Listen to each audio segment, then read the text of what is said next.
자, 여러분, 일단은 정리를 잘 했는지 모르겠습니다. 일단은 정리를 잘 해놓고 2단원 공부를 잘 시작할 수 있었으면 좋겠습니다. 자, 지난 시간에 우리 그 물질 대사, 그다음에 에너지에 대한 얘기들을 좀 했었죠. 지난 시간 배웠던 내용들을 좀 잘 복습을 하고 이어서 오늘은 이 노폐물의 생성과 배설 두 번째 소단원하고 세 번째 소단원 대사 대사성 질환이나 에너지 균형과 관련된 전체적인 얘기들을 같이 2단원과 3단원 같이 해보도록 하겠습니다. 자, 먼저 2단원 노폐물의 생성과 배설인데요. 여기서 이제 노폐물이 우리 몸에서 생성되는 노폐물이 무엇인지 이런 것들을 물질대사 관련지어서 설명을 해보고 그 다음에 지난번에 호흡순환, 소화호흡순환 그죠? 여기에 어떻게 연관지어 있는지에 대한 얘기를 했었는데 이제 배설까지 같이 통합적으로 같이 작용한다 이런 거에 대한 얘기들을 한번 해보도록 하겠습니다. 자, 일단 이제 우리 몸에서 노폐물이 생성되는 것과 배설되는 과정에 대해서 얘기를 할 텐데 우리 몸에서 생성되는 노폐물들은 뭐 여러 가지를 생각해 볼 수 있는데 이제 먼저는 제일 중요한 게 탄수화물, 그다음에 지방, 단백질 이게 우리 이제 주요 영양소라고도 하고 3대 영양소라고도 하는데 얘네들이 이제 소화 과정을 거치면서 만들어내는 소화되고 그죠? 그러면 탄수화물 같은 경우는 소화되면 뭐가 되죠? 예, 단당류, 그죠? 단당류로 소화가 됩니다. 대표적인 게 이제 포도당이죠. 포도당으로 소화가 되죠. 지방은 지방산하고 그죠? 지방산, 글리세롤. 그 다음에 모노글리세리드라고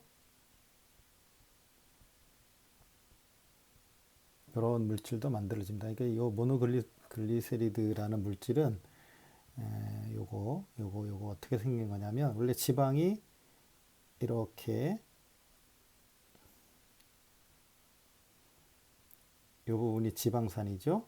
여기 지방산, 여기 글리세롤 부분이에요. 그죠? 근데 이게 보통은 이게 이제 이렇게 끊어지는 경우도 있지만 이렇게 해서 하나가 달려 있는 경우, 요 하나가 달려 있는 경우를 모노글리세리드라고 얘기를 합니다. 이렇게 소화가 되는 경우도 있어요.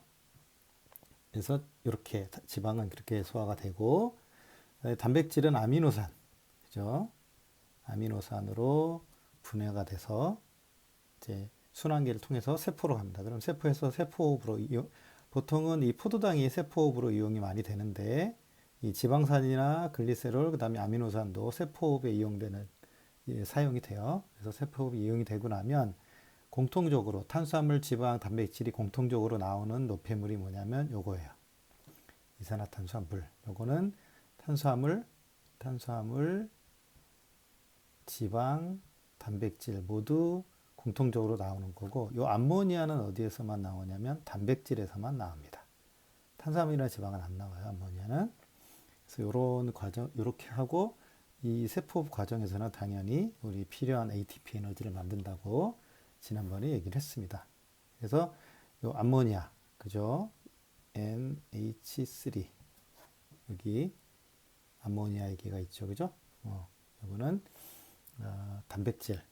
왜냐하면 이 단백질이 질소를 포함하고 있기 때문에 이게 분해가 되면 암모니아로 분해가 되는 그거를 생각해 볼 수 있겠습니다. 그래서 이렇게 이제 우리 몸에서 만들어지는 노폐물들이 있는데 이 노폐물들이 어떻게 되냐면 이게 이산화탄소, 물, 암모니아 이렇게 물질 대사 결과 생성된 노폐물, 그다음에 독성 물질, 그죠? 이거를 몸 밖으로 내보내는 과정, 요걸 배설이라고 얘기를 해요. 그죠? 그러니까 보통 우리가 음식을 먹고 나면 이제 하루쯤 지나면 화장실에 가서 대변을 보잖아요. 그래서 대변을 볼 때 대변으로 나오는 건 보통 이거는 배출이라고 보통 얘기를 하고요. 배출. 그죠? 요 배설은 보통 이제 화장실 가면 뭐 배설한다는 얘기를 하는데 여기 생명과학에서 얘기하는 배설은 뭐냐면 물질 대사 결과 생성된 노폐물. 그죠? 요거를 밖으로 내보내는 겁니다. 그러니까 탄수화물, 단백질, 지방이 우리 몸의 세포 안으로 들어가서 그죠? 흡수돼서 우리 몸 세포 안으로 들어가서 세포 안에서 물질 대사 결과 나온 그 물질이 밖으로 나가는 과정. 그게 배설이에요. 그러니까 우리 보통 이제 똥이라고 얘기하는 그거는 배설의 범주에 속하지 않습니다. 배설이 아니에요. 그렇게 생각하면 되겠습니다. 자, 그래서 그 이 암모니아 같은 경우는 이게 독성이 굉장히 강해요. 그래서 그냥 두면 세포들이 파괴가 될 수 있기 때문에 간으로 옮겨서 요소로 전환이 됩니다. 그죠? 암모니아가 간으로 가가지고 간에서 뭘로 바뀌냐면 요소로 바뀝니다. 그래서 요소로 바뀌면 그 요소로 바뀐 물질이 순환계를 통해서 배설계로 이동을 하고 배설계에서 오줌으로 만들어집니다. 그죠? 자, 그러면 이제 물질 대사한 결과 노폐물이 어떤 식으로 배설이 되는가 하는 과정을 한번 살펴보죠. 자, 여기 보면 이제 이게 세포호흡을 해요. 조직 세포에서 세포호흡을 합니다. 그죠? 아까 그러면 나오는 노폐물, 그죠?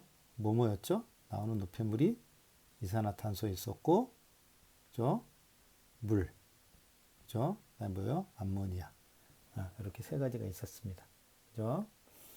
자, 그러면 이산화탄소는 어디로 내보내냐면 이산화탄소는 순환계를 통해서 어디로 가요? 호흡기로 갑니다. 여기서 이산화탄소가 나가요.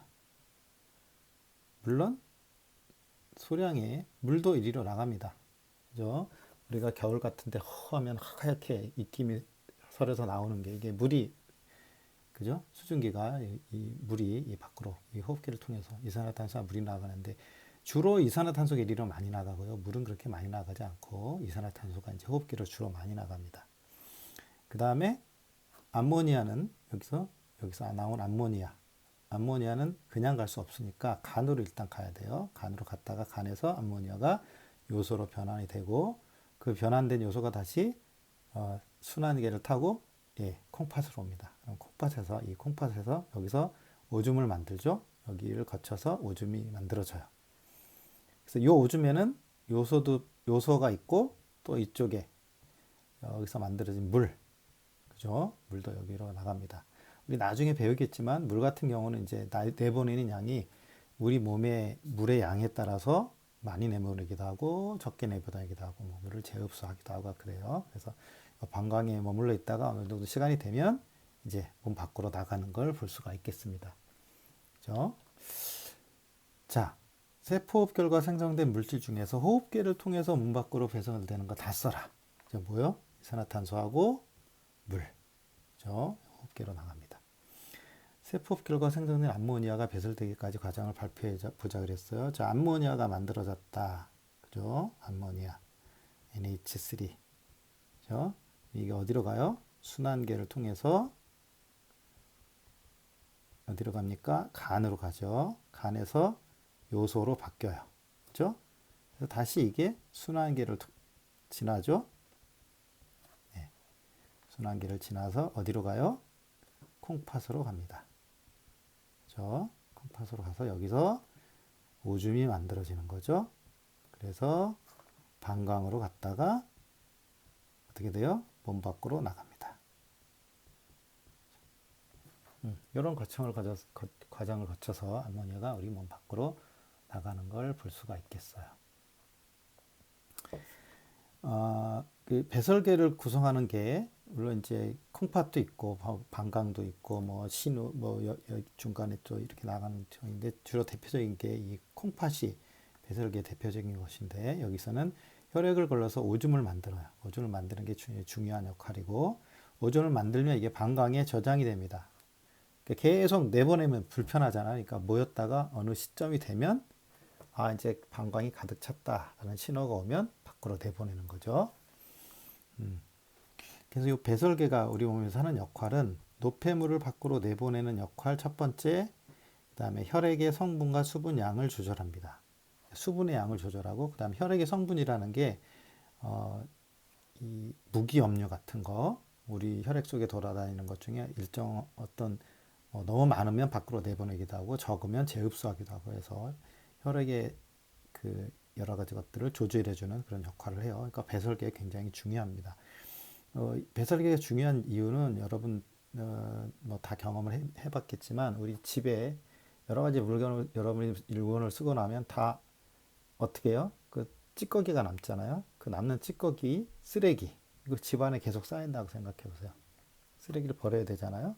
그 쓰레기를 버려야 또 집이 깨끗하고 잘 살 수 있듯이 이 배설계가 우리 몸에 있는 노폐물 이런 것들을 밖으로 내보내지 않으면 문제가 심각해지죠.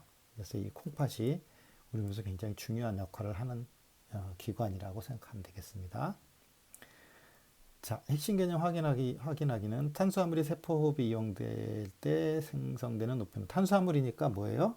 이산화탄소하고 물 말고는 없겠죠? 예. 우리 몸에서 암모니아가 요소로 전환되는 물질 대사가 주로 일어나는 기관은 간. 그죠? 간에서 일어납니다. 세포흡 결과 생성된 노폐물이 몸 밖으로 배설되지 않으면 어떤 현상이 일어나느냐? 지금 얘기했죠. 그죠? 이 노폐물이 몸 밖으로 나가지 않으면 우리 몸에 독성이 막 생기는 겁니다. 그죠? 독성이 생겨서 그러면 세포나 이런 것들이 제대로 된 기능을 수행하지 못하겠죠? 그러면 굉장히 심각한 결과를 초래하고 나중에는 이렇게 우리 목숨을 잃게 되는 그런 현상이 나타날 수 있습니다. 자, 요거 다음에는 우리 탐구 활동이 있는데요. 그래서 콩즙으로 오줌 속의 요소를 분해할 수 있을까? 이런 탐구 활동이 있는데 이 탐구 활동을 우리 나중에 계약하고 나서 뭐 실험을 해볼 수 있을 것 같습니다. 이 부분은 일단 지나가도록 하겠어요. 자, 그 다음에 노폐물의 배설과 기관계 통합적 작용인데 이건 이제 지난번에 우리 했던 소화계, 호흡계, 순환계 통합적 작용이 일어난다. 서로 통합적인 작용이 일어난다라는 얘기를 했었는데 마찬가지입니다. 그죠? 보면 각각 역할을 하는 걸 보면 그죠? 호흡기가 하는 역할은 뭐냐면 산소를 흡수하고 이산화탄소를 배출하는 역할을 하는 거죠. 그죠? 이리로 산소가 들어오고 또 나가는 게 이산화탄소, 물도 나가요. 물도 나가는 거 볼 수 있습니다. 그 다음에 이제 순환계가 여러 가지 기관들을 같이 연계시켜주는 역할을 하죠. 그래서 산소와 영양소를 온몸의 세포로 운반해주는 역할을 하고, 그 다음에 노폐물을 호흡계 배설계로 운반해주는 역할. 이것도 굉장히 중요한 역할을 합니다. 그죠? 그 다음에 이제 그 순환계가 순환계에 연결되어 있는 게 조직세포, 그 다음에 간, 배설계 이렇게 있는 거 볼 수 있죠. 자, 일단 배설계는 무슨 역할을 하죠? 콩팥에서 물과 함께 걸러져 가지고 요소를 걸러져요. 그래서 몸 밖으로 배설해 주는 역할을 합니다. 그다음에 간은 그 암모니아가 요소로 바뀌는 그죠? 그런 곳입니다. 근데 이 간은 그 소화계, 순환계에서 조직세포에서 온 암모니아를 간에서 요소로 바꾼 다음에 다시 그걸 순환기를 통해서 배설계로 전달해주는 그걸 볼 수가 있겠습니다. 조직세포에서는 이제 세포호흡을 하고요. 세포호흡을 하고 그래서 여기 세포호흡을 하려면 산소와 양분이 있어야 돼요.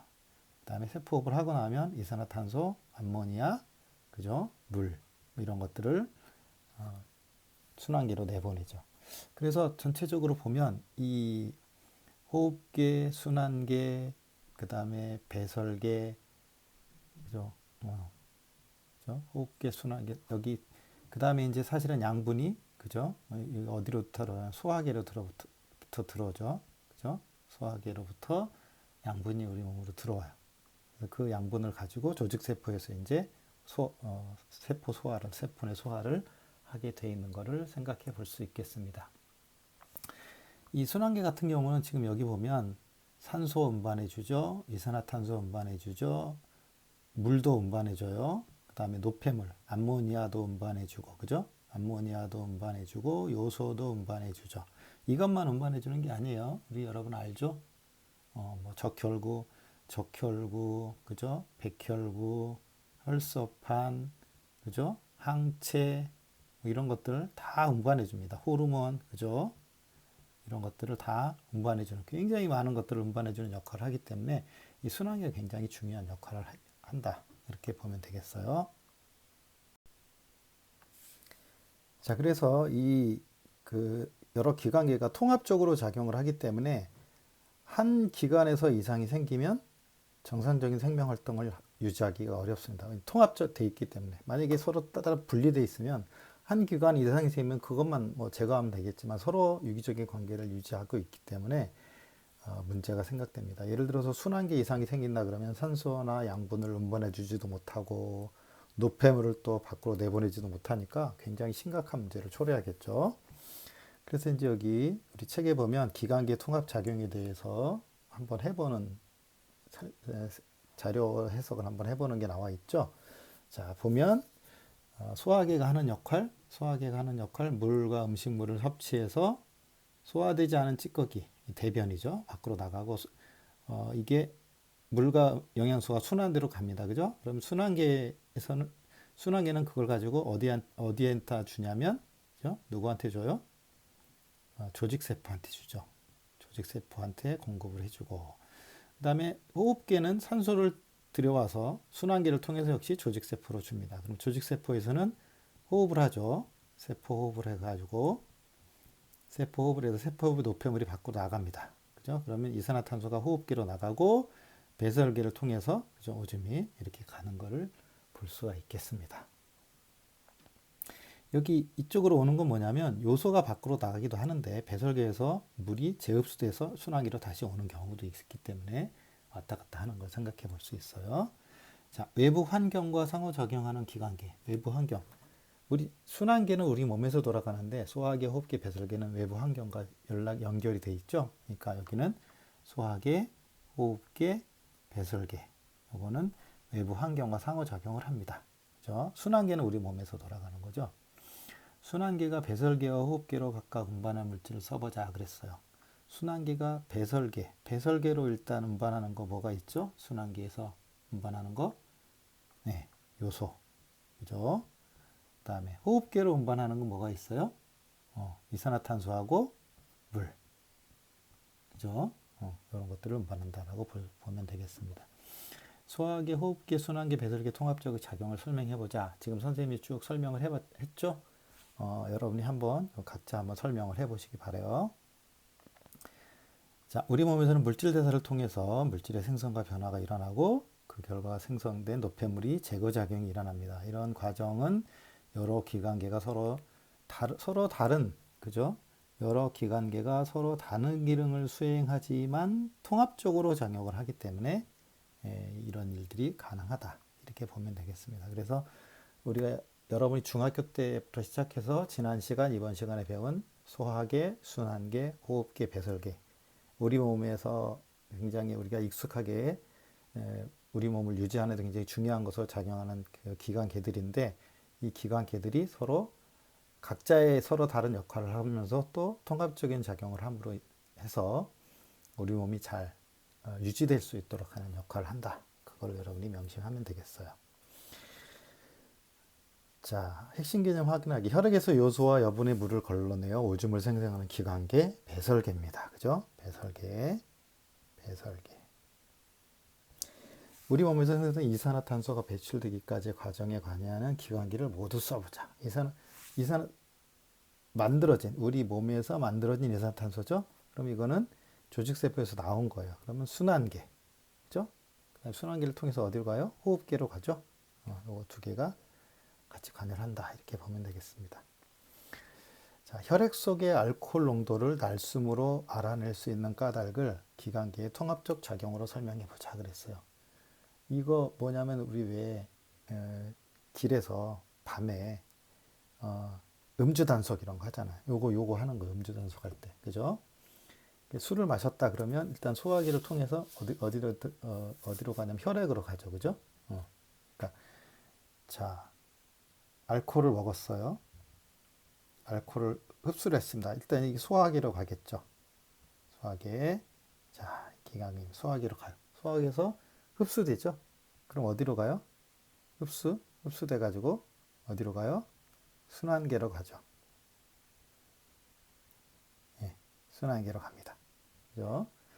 그럼 순환계에 가면 이게 순환계로 갔는데 이 중에 알코올의 일부가 어디로 가냐면 호흡계로 가요. 일부가. 다는 아니고 호흡계로 갑니다. 그죠? 호흡계로 가서 여기서 몸 밖으로 나가죠. 그러니까 날숨을 하면, 그죠? 날숨을 하면 여기로 나오는 여기 알코올의 일부가 요 몸 밖으로 나가니까 요 알코올을 가지고 우리가 알코올 농도 측정을 할 수 있는 거죠. 그죠? 그러니까 알코올이 만약에 많이 들어갔다 그러면 여기로 나오는 게 많이 나올 테고, 알코올이 조금 들어갔다 하면 조금만 나오겠죠? 그거 가지고 확인을 할 수 있는 겁니다. 요 원리를 가지고 음주운전 했는지 안 하는지 이런 거에 대해서 이제 확인을 해보는 거죠. 자, 여기도 요거 다음에 보면 물질 대사와 관련 있는 물질의 이동은 어떻게 이동이 일어날까 그래가지고 탐구 활동하는 게 있습니다. 요것도 나중에 우리가 계약하고 나면 그때 같이 함께 해보도록 해요. 자, 이제 세 번째 소단원 물질 대사의 중요성입니다. 물질 대사의 중요성. 우리 그 생명의 특성 중에서 물질 대사가 중요하다라고 얘기했는데 여기서는 이제 특별히 뭐와 관련된 거냐면 우리 그 생활 습관과 관련된 물질 대사에 대한 얘기를 하려고 해요. 예전에는 이거 뭐 성인병이라고 얘기하고 뭐 생활 습관병 요즘에는 그런 얘기도 하고 뭐 대사성 질환 이런 얘기도 하는데 이제 그 여러 가지 비만 뭐 이런 거와 관련된 얘기들을 좀 해보려고 합니다. 여러분이 이거에 대해서 아마 여러분이 신경이 쓰이는 사람들도 아마 있을 수도 있는데 사실 신경을 써야 돼요. 어렸을 때부터 이거에 대사성 질환과 관련된 것들에 대해서 생각을 좀 해야 됩니다. 자, 그럼 이제 일단 여기 그 대사성 질환이라고 얘기를 하는데 이 대사성 질환이라는 게 뭐냐 그거부터 알아야 되겠죠? 자, 우리 몸에서 물질 대사 이상으로 발생하는 질환을 통틀어서 대사성 질환이다라고 얘기합니다. 대사성 질환. 그러니까 물질 대사가 일어나는 과정이 뭔가 그것 때문에 일어나는 어떤 병, 그죠? 그런 걸 대사성 질환이라고 얘기해요. 여기는 이제 예를 들면 대사성 질환 종류를 보면 고혈당, 그죠? 우리 몸의 혈당이 일정한 수준으로 0.9%인가요? 일정한 수준으로 유지가 돼야 되는데 이게 일정하게 유지되지 않고 더 높이 유지되는 경우 그러다 보면 포도당이 혈당이 오줌을 통해서 몸 밖으로 나가요. 그게 뭐냐면 당뇨병입니다. 당뇨병. 그 다음에 이제 탄수화물 때문에 일어나는 게 이제 고혈당, 당뇨병이고, 그다음에 지방에 의해서 문제가 생기는 경우가 고지혈증, 그죠? 고지혈증, 고지혈증이라고 얘기를 해요. 그다음에 이 탄수화물과 지방 합쳐가지고 이제 비만과 관련된 것들이 일어나죠. 그래서 이런 고혈당, 당뇨병, 그다음에 고지질혈증, 비만 이런 것들이 있으면 뭐와 관련된 질병들이 많냐면 심혈관계 질환이나 뇌혈관계 질환 등이 생길 수 있어요. 그래서 이제 이런 것들 관리를 뭐 여러분들은 건강하니까 특별한 케이스가 아니면 이런 병에 걸리는 사람 별로 없지만 굉장히 조심을 해야 되고 어렸을 때부터 사실은 이게 습관이에요. 생활 습관과 관련된 음식 먹는 거 뭐 한 번 예를 들어서 많이 먹을 수도 있지만 이게 그게 습관이 돼서 막 계속 많이 먹으면 이제 예를 들면 비만으로 가고 그 비만 때문에 뭐 혈압도 높아지고 당뇨병도 생기고 그러면 이게 회복하기가 굉장히 힘들어집니다. 여기 보면 이제 고지질 혈증이라는 얘기가 있는데 다른 건 여러분이 알 텐데 이제 고지질 혈증이라는 게 뭐냐? 이게 뭐냐면 혈액 속에 콜레스테롤이나 중성 지방이 과다하게 들어있는 상태를 고지질 혈증이라고 얘기해요. 이 지질이 뭐냐면 이 지질이 여러분 지방이라고 보통 많이 하잖아요. 지방이 많다 그러는데 이 지질이 그 지방을 좀 예를 들어서 더 여러 가지 지질이 여러 가지로 나뉘는데 그 중에 하나가 중성 지방이 있고요. 중성 지방이라는 게 있고 그 다음에 뭐 인지질이 있고, 스테로이드, 뭐 그런 이렇게 나뉘는데, 보통 우리가 지방 그러면 이 중성 지방을 얘기하는데, 이런 것들 다 포함해서 요거 지질이라고 얘기를 합니다. 그죠? 지질이라고 얘기를 해요. 이건 뭐 그렇게 중요한 건 아니다. 나중에 생명과학 2에 가면 이 지질에 대해서, 지질의 종류에 대해서 정확하게 더 배웁니다. 그렇게 중요한 건 아닌 거고요. 자, 어쨌든 이런 것들을, 콜레스테롤, 중성지방이 과다하게 우리 혈액 속에 많으면 이게 문제가 되는 거예요. 왜냐하면 혈액 속에 많으면 여기 보면 이렇게 여기 콜레스테롤 여기 쌓여, 원래 혈관은 이만큼 있는데 여기 쌓이죠. 이게 쌓여요. 이게 더 쌓인다고 생각해 보세요. 그럼 여기 혈액이 지나가는데 여기 장애가 되겠죠? 힘들어요. 그래서 이게 막혀져 가면 이게 굉장히 심각해지고, 혈압도 높아지고, 혈액이 흐르는 이것도 이제 문제가 생기고, 그래서 이게 동맥경화를 일으키거나 고혈압이 되거나 심장병, 뇌졸중 이런 거의 원인이 될 수도 있습니다. 그래서 이거 굉장히 조심을 해야 되고, 특별히 이게 조심을 해야 되죠. 요 밑에 혈관벽의 그림을 보면, 그죠? 보세요. 이게 여기 혈관벽에 아무것도 안 쌓여 있을 때는 흐름이 굉장히 수월하게 잘 돼요. 그런데 콜레스테롤이 쌓이니까 혈액 흐름이 약해지죠. 그래서 아예 막히면, 그죠? 혈액이 멈춘다. 이게 이렇게 막히는 경우가 뇌에서 일어나면 뇌졸중이 되는 거예요. 그죠? 이 뇌졸중이라는 게 뇌에 있는 혈관이 이런 콜레스테롤로 막혀서 혈관이 흐르지 못하면, 혈관이 흘러야 이 혈관 속에 있는 산소가 뇌에 있는 세포에 전달이 되는데, 뇌에 있는 세포에 이게 중단이 되면 혈액이 여기까지, 이 뒤는 못 가잖아요. 그죠? 그럼 이 뒤가 못 가면 어떻게 돼요? 산소, 영양소 공급이 안 되니까 세포가 죽죠. 세포가 죽으면 뇌졸중이 나타나는 겁니다. 그래서 이게 관리를 잘 해주지 않으면 굉장히 심각한 문제가 나타날 수 있어요. 그 다음에 이제 비만 등으로 내장에 지방이 쌓이는 경우, 내장에, 그죠? 우리 내장에 지방이 많이 쌓이면 혈액 속에 지방산이 증가, 간에도 지방이 쌓이고, 그러면 지방간이 돼요. 이 지방간이 되면 또 여러 가지 병들이 나타날 수 있습니다. 그래서 여기 보면 이제 대사성 질환에는 뭐가 있냐, 뭐 근데 여기 대사성 질환이 여러 가지가 있는데, 그 중에 고혈압의 증상, 혈압이 높은 거예요. 머리가 무겁고 아프다, 귀가 울린다, 숨이 차고 가슴이 두근거린다, 손발이 저르거나 부어오른다, 눈이 충혈된다, 얼굴이 빨개진다, 코피가 잘 난다, 어깨가 쑤신다. 어떻게 보면 이게 뭐 다 해당되는 것 같기도 하고요. 고혈압이 높을 때 이런 증상이 나타나긴 하는데, 이런 증상이 나타난다고 또 다 고혈압은 아닐 수도 있어요. 그죠?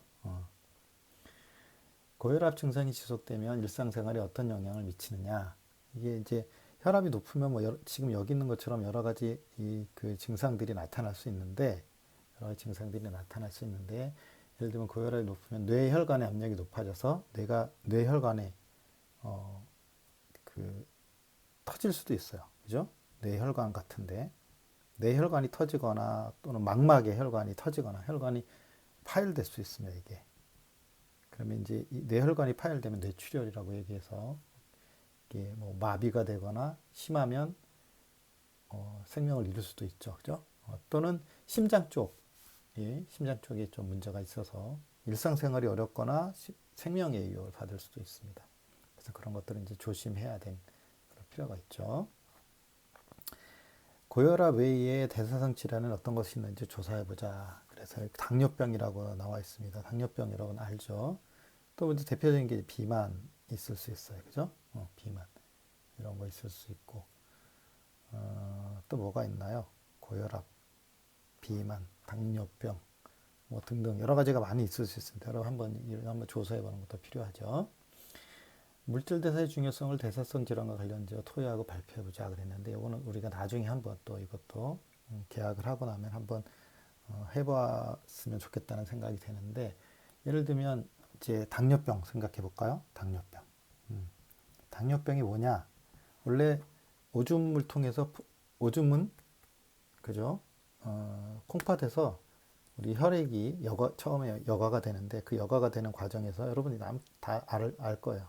여과가 되는 과정에서 포도당이 나갔다가 중간에 다 재흡수가 됩니다. 그래서 오줌에는 포도당이 나오면 안 돼요. 그런데 오줌으로 포도당이 빠져나가는 거. 그죠? 그게 당뇨병입니다. 당뇨병. 오줌으로 포도당이 빠져나가는 거. 그러면 이제 오줌으로 포도당이 빠져나갈 때 포도당만 그냥 나가는 게 아니라 굉장히 많은 양의 물도 같이 나가요. 물도 같이 많이 나갑니다. 그러면 이제 물이 많이 나가니까 몸에 수분이 많이 없으니까 물을 자꾸 마시고 갈증이 나고, 그죠? 그래서 이유 없이 갈증이 난다. 물론 여러분 운동하고 나면 갈증 나는 게 당연해요. 그건 상관없는데 운동도 안 하고 가만히 있는데 오히려 물도 많이 마셨는데 자꾸 갈증이 생긴다 그러면 혹시 이렇게 생각해 봐야 될 병 중에 하나입니다. 그리고 또 하나는 이제 포도당이 밖으로 나가는데 포도당은 우리 몸에 에너지를 공급해주는 가장 중요한 물질인데 포도당이 밖으로 나가니까 어, 쉽게 피로도 느끼고 그러니까 에너지를 공급을 못 해주는 거잖아요. 몸무게도 줄어들고 이것도 예전에 지금은 이제 이 당뇨병을 어느 정도 완화시켜주는 완전히 치료는 잘 못하고요. 완화시켜주는 약들이 많아서 괜찮은데 예전에는 당뇨병 걸리면 뭐 세포들의 영양소가 공급이 안 되니까 세포가 괴사해서 어떤 부분을 막 잘라내기도 하고 하는 그런 일들이 굉장히 많았었습니다. 그래서 이런 것들을 잘 관리를 해야 되고요. 특별히 이제 현대적인 생활 방식을 많이 하면서 패스트푸드를 많이 먹는다거나 뭐 이런 식으로 그죠? 음식 슬로우 푸드를 먹는 게 아니라 패스트푸드를 너무 많이 먹고 맛있다고 먹는 음식들 중에 상당히 많은 부분이 이런 이 대사성 질환에 영향을 주는 물질들이 많아요. 그다음에 이제 고령화 이런 것들도 있어서 대사성 질환이 상당히 많이 발생하고 있는 상황입니다. 그래서 이거 좀 예방할 필요가 있어요. 자, 그래서 대사성 질환을 예방하려면 이제 뭐 여러 가지 있는데 이걸 대사성 질환 예방에 대한 얘기를 하기 전에 먼저 일단 우리 대사량이라는 걸 좀 알아야 돼요. 대사량. 그래서 이 대사량 중에 우리 몸에서 에너지를 소모하는 것들인데 그 중에 뭐냐면 기초 대사량이라는 게 있고 활동 대사량이라는 게 있고 음식물 섭취 시의 에너지 소모량이라는 게 있습니다. 요거를 합치면 우리 몸의 에너지 소모량이에요. 그래서 기초 대사량은 뭐냐? 우리가 가만히 있어도 심지어는 잘 때도 필요한 에너지가 있습니다. 뭐냐면 생명 현상을 유지하는 데 필요한 최소한의 에너지량. 이게 기초 대사량이에요. 생명 현상을 유지하는 데 필요한 게 뭐냐? 체온을 조절하거나 심장 박동하거나 혈액을 순환한다거나 호흡하거나 나 피곤하다고 호흡을 안 할 수 없잖아요. 그죠? 나 운동을 했는데 너무 힘들어. 심장 박동을 잠시 정지할까? 안 돼요. 심장 박동이 정지하는 순간 우리는 죽잖아요. 그죠? 그래서 이렇게 생명을 현상을 유지하는 데 필요한 최소한의 에너지량, 기초 대사량이라고 얘기합니다. 그죠? 기초 대사량. 그리고 요거 기초 대사량을 제외하고 우리 몸이 활동하는 데 필요한 거 활동 대사량이에요. 그게. 그죠? 활동 대사량. 이거는 내가 예를 들어 운동을 많이 하면 활동 대사량이 늘어나고 운동을 안 하면 활동 대사량이 줄어들고 하는 거. 그렇게 생각해 볼 수 있죠. 음식물을 소화하고 흡수하고 운반하고 저장하는 과정에서도 또 에너지가 음식물, 그죠? 이런 과정에서도 에너지가 소모됩니다. 그래서 우리 하루 동안에 소모하는 일일 총 에너지 대사량은 일단 기초 대사량이 있어야 되고요. 음식물 섭취 시 에너지를 소모하고 활동하는 데 필요한 요 세 가지를 합쳐야 하루에 우리가 사용하는 에너지 총 양이 돼요. 그러면 우리가 섭취하는 에너지하고 사용하는 에너지하고 비교를 해볼 수 있죠. 그죠? 섭취하는 거하고 쓰는 거하고. 그래서 보통은 이 섭취하는 거죠. 이게 섭취한 거하고 이게 사용한 거하고 그죠? 이게 비슷하면 균형이 있습니다. 몸무게가 늘지 않아요. 근데 에너지는 적게 섭취하는데 많이 썼다. 그죠? 그러면 체지방이나 체단백질, 체중 이런 게 감소하죠. 반대로 먹는 걸 더 훨씬 많이 먹는다. 그러니까 이건 이쪽이 많은 거고 이건 이쪽이 많은 거죠. 먹는 게 많고 이쪽이 사용하는 건 적다. 그러면 나머지가 어떻게 되냐면 우리 체지방으로 축적이 됩니다. 그래서 점점 몸이 어떻게 돼요? 살이 점점 쪄가는. 그래서 이 체지방이 요 상태가 됐을 때 체지방이 축적되면 이게 이제 대사성 질환으로 많이 가는 경우가 있고요. 체지방이나 단백질이 적당히 감소하는 건 좋은데 이게 계속 이 상태가 계속 유지된다. 이 상태가 계속 유지되는 것도 바람직하지 않아요. 그러면 점점점 이제 영양소에 문제가 생기는 거죠. 그래서 제일 좋은 거는 에너지 균형이 이루어지는 게 제일 좋다. 섭취한 만큼 사용하고, 그죠? 이게 굉장히 좋습니다. 내가 지금 어느 쪽이냐, 균형이냐, 체지방 축적되는 쪽이냐, 아니면 좀 감소되는 쪽이냐, 이걸 한번 우리가 생각을 해봐야 되는데, 무조건 선생님 좀 전에 얘기한 것처럼 무조건 빼는 게 다 중요한 게 아니라 균형을 이루는 게 굉장히 중요해요. 균형을 이루는 거. 자, 그래서 사실은 이제 비만이 되지 않도록 하는 것 중에 제일 좋은 게 기초 대사량을 높이는 건데 이게 근육이 발달하면 좋아요. 그래서 운동을 해서 근육을 좀 발달시켜 놓으면 그 근육이 기본적으로 사용하는 에너지 양이 있기 때문에 기초 대사량이 높아져서 에너지 소모량이 높아지는 거죠. 그래서 이것 때문에 이제 규칙적으로 운동을 하면서 에너지 균형을 유지하는 데 굉장히 도움이 돼서 근육이 발달하는 게 굉장히 좋긴 합니다. 그 다음에 또 하나는 균형 잡힌 식단 구성도 중요해요. 계속 탄수화물이나 지방을 많이 먹게 되면 이것도 또 문제가 되는 거죠. 그래서 이제 여러 가지 습관들, 우리들이 얘기하는 습관들 굉장히 좀 필요합니다. 보면 뭐 여기 회복이 그래서 현우와 윤서의 생활 습관, 밤마다 라면과 팝콘을 먹으면서 영화를 봤다. 여러분 요즘 이런가요? 그러진 않겠죠. 밤늦게까지 공부할 때면 야식을 먹었다. 이 이제 우리가 공부하려면 뇌가 많이 활동해야 되는데 뇌 활동이 제일 필요한 게 두 가지가 있어. 첫 번째는 산소가 많이 필요하고 또 하나는 탄수화물이 많이 필요합니다. 그러니까 뭐 영화를 보든 공부를 하든 간에 계속 탄수화물을 먹어요. 그 대신 탄수화물을 먹으니까 이게 뇌에서는 자꾸 소모하면서 더 많이 먹으라고 하지만 실제로 그만큼 사용은 안 되니까 나머지는 어떻게 되냐면 우리 몸에 쌓입니다. 쌓여요. 그래서 이거는 이 둘 다 이렇게 밤에 이런 식으로 하면 특히 야식을 먹으면 이게 비만이 될 가능성이 높습니다. 비만에 걸릴 가능성이 굉장히 높아요. 그래서 여러분 한번 나의 하루 생활이 어떤지 한번 기록을 해보고 어떻게 개선을 해볼까 이거 한번 생각해 볼 필요가 있습니다. 이거. 자, 대사성 질환을 예방하기 위해서 올바른 생활 습관을 갖기 위해서 만화를 만들어서 발표해보자. 이거 여러분 그림을 한번 그려보세요. 과제로 내주진 않겠지만 한번 그려보면 되게 재미있을 것 같습니다.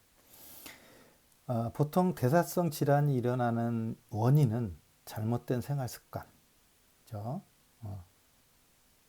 뭐 늦게 자고 늦게 일어나는 것도 사실은 잘못된 생활 습관 중에 하나예요. 과도한 영양 섭취, 그죠? 너무 많이 섭취하면 또는 부족한 에너지 소모, 그죠? 비만. 이게 이런 것들 때문에 대사성 질환이 일어나고요. 근데 대사성 질환은 유전되는 경우도 있고요. 다는 아닌데 유전되는 경우도 있고 스트레스 때문에 대사성 질환이 걸리는 경우도 굉장히 많습니다. 그러니까 유전되는 부모님으로부터 유전되는 것도 있고 다는 아니고요. 일부 어떤 부분은 유전이 될 수도 있고 그다음에 이제 사실은 제일 큰 게 스트레스입니다. 스트레스 어떻게 적절하게 해소할 것인가. 적절한 스트레스는 좋은데 지나친 스트레스를 얘기하는 거예요. 너무 많은 스트레스를 받으면 이게 좀 대사성 질환이 문제가 걸릴 수 있는 가능성이 있습니다.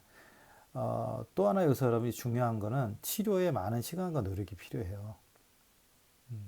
그래서 생활 습관을 올바르게 가지는 거. 그래서 예방하는 게 중요합니다. 치료를 할 수 있는데 굉장히 고통스럽고 시간이 오래 걸리고 예를 들어서 비만 같은 경우는 열심히 살을 뺐는데 조금만 긴장을 풀면 다시 요요해가지고 더 많이 찌기도 하고 그래서 그렇게 되지 않는 게 굉장히 중요하고요. 그렇게 됐다면 가능한 생활 습관을 통해서 정상적인 상태로 돌아오는 것도 굉장히 필요하겠다 하는 생각이 듭니다.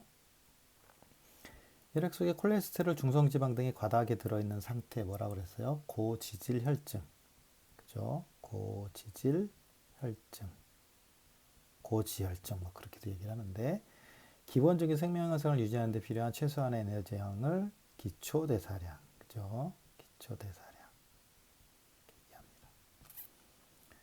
현대 사회의 생활 환경 중 대사성 질환의 원인이 될 수 있는 것이 무엇인지 생각해 보자.